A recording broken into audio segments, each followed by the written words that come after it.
see the chat, so I'll try to keep this on time and maybe open up for questions later on. And actually, let me change my webcam. Oh, I can't change my webcam. But I wanted to introduce Fiske Planetarium's productions and what we're currently working on and what we have kind of in our future plans. I know it's been a very difficult time for everybody, and we're trying to finish up these projects and get them out to the community. One of the first things I would share would be our mission statement. I think it's really important that we identify through our mission statement. And so Fiske Planetarium, we believe in innovating immersive educational experiences to engage and inspire and build inclusive communities. So we're really trying to live our mission statement with how we approach our productions and how we try to pre-plan those that we interview, the people that are working on the project, and trying to make sure that we're living up to what we're saying. So our main production that we've been working on for the past 5 years, and some of you may belong to this, is our exploration series. This is NASA SciAct grant for producing short films on NASA SMD science, so topics in earth sciences, planetary sciences, heliophysics, and also astrophysics. So we are producing these films. They average anywhere between 5 and 7 minutes. They're meant for short form kind of inspirations to start up lectures, to bring up current topics. So we've done topics on grace. The Parker Solar Probe has been one of our more popular ones. CubeSats, the Orion Project. We did one on MU69, the New Horizons. We have just finished up one on Sophia. So we got to actually, in collaboration with the Airborne Astronomer Ambassadors Program, we actually got to ride on Sophia, which was phenomenal. I mean, that was definitely a memorable time. So we record in VR and then process a lot of the live footage into Dome. And we've had quite a bit of outreach in this program. So it's free to register. All the productions are free. Anything that we produce is free. We try to produce as much content as possible in terms of the format. So we'll usually serve out in 4K, 2K, 1K, 1.5K, and Dome Masters.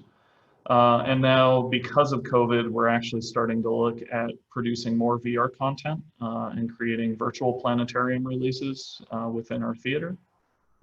But you can see in the 5 years that we've been producing these films, we've reached over 360 planetariums, and they are still, even though there's been a big slowdown with COVID, they're still reaching out to us and registering to gain access to the productions.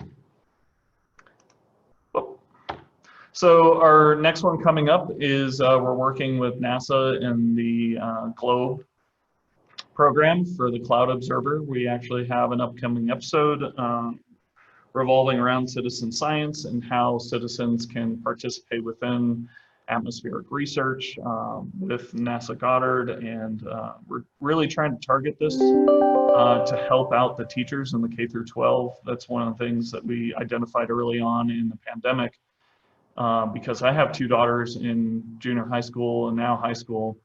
The science teachers are really in need of gaining access to content, and so we tried to develop this also in mind with a collaborative project that the science teachers could work with the kids and the families and try to create some kind of fun citizen science.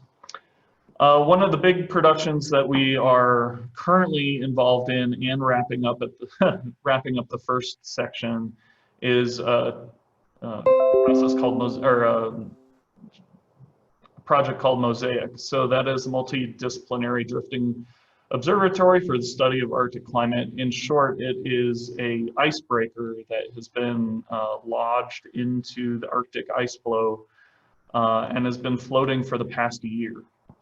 So with CERES, University of Colorado, and with AWI and NOAA and NSF, this project has been looking at developing a broad spectrum of climate science at the Arctic.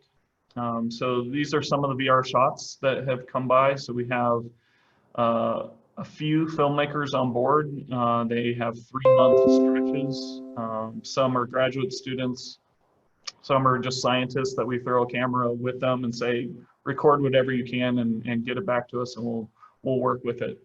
So we have some of the scientists shooting field work, and we're getting back some spectacular shots. These are just a few of the shorts, or a few of the screenshots. Sorry, for some reason my notifications keep popping up and making sounds.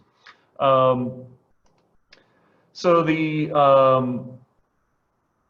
we are producing another series of small VR experiences, probably under maybe 2 minutes. That should be coming out shortly. So if you have a VR headset, or you can process your own VR to Dome, you should be able to gain access through that, and that will be through CERES.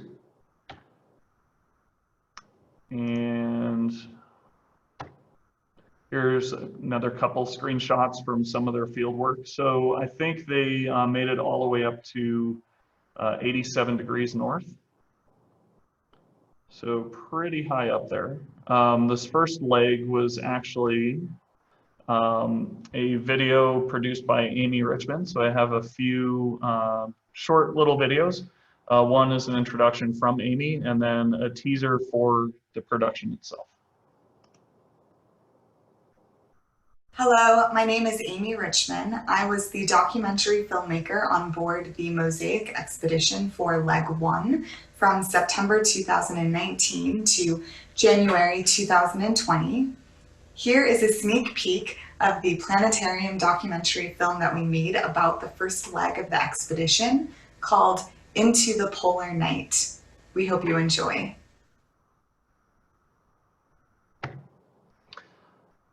And let me just double check that everybody should be able to hear it.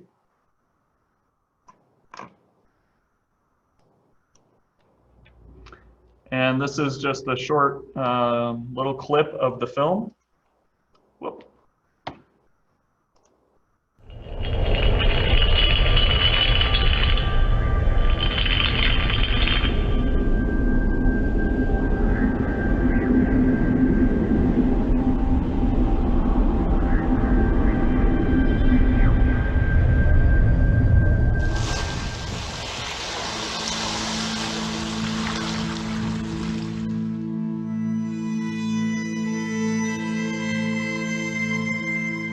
What does it take to get a number?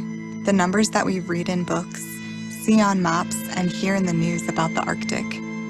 Numbers describing sea ice thickness, snow depth, ocean and air temperatures, and clouds. Thick sea ice was more widespread in 2008 when the idea for the expedition was born. In 2019, when we left harbor, it proved difficult to find. With help from the Russian icebreaker Akademik Fedorov, scientists aboard the Polarstern search for an ice floe where they can build all their research stations and install their instruments, a central observatory on top of the ice. For days, we explored different ice floes, hoping to find one strong enough to support a floating observatory, where measurements will be made from the ship as well as the research camp on the ice.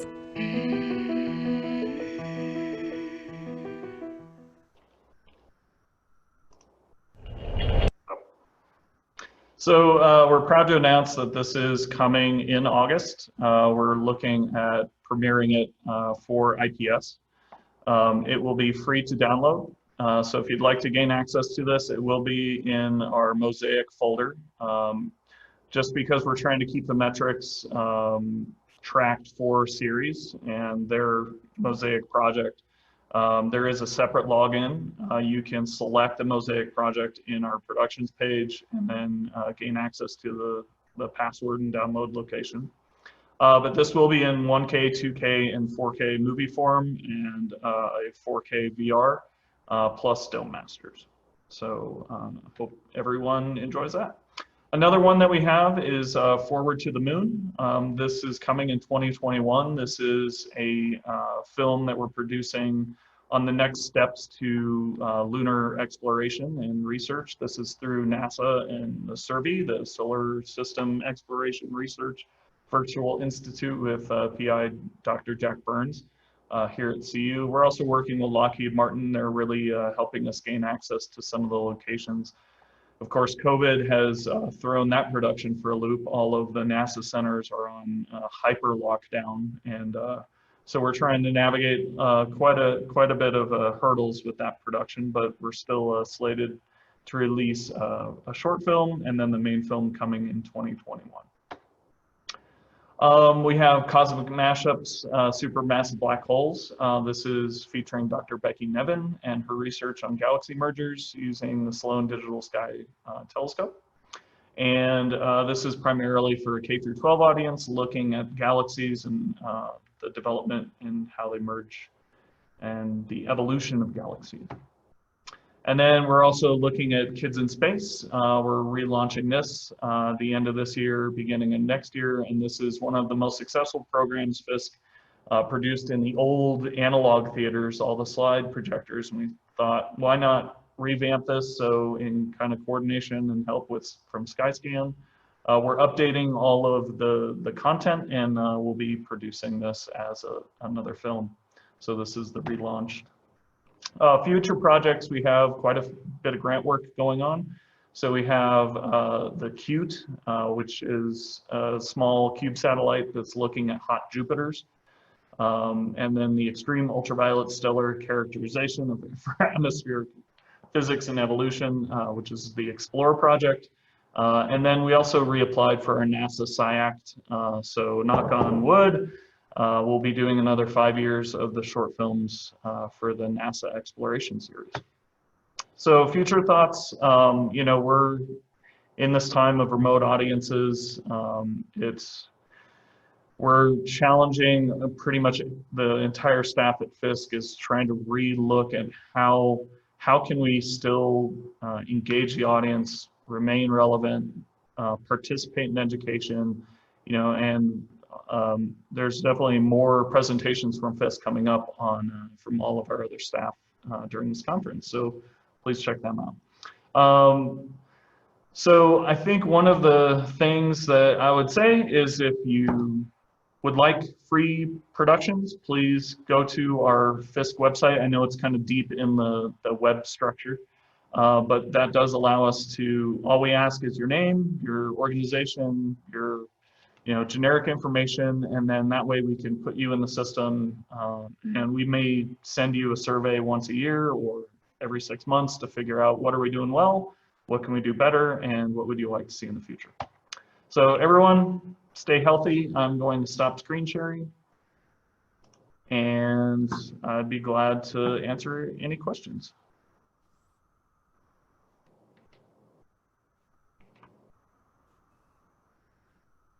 All right, we have 1 minute for questions. Hey, Thor, are you guys open this fall?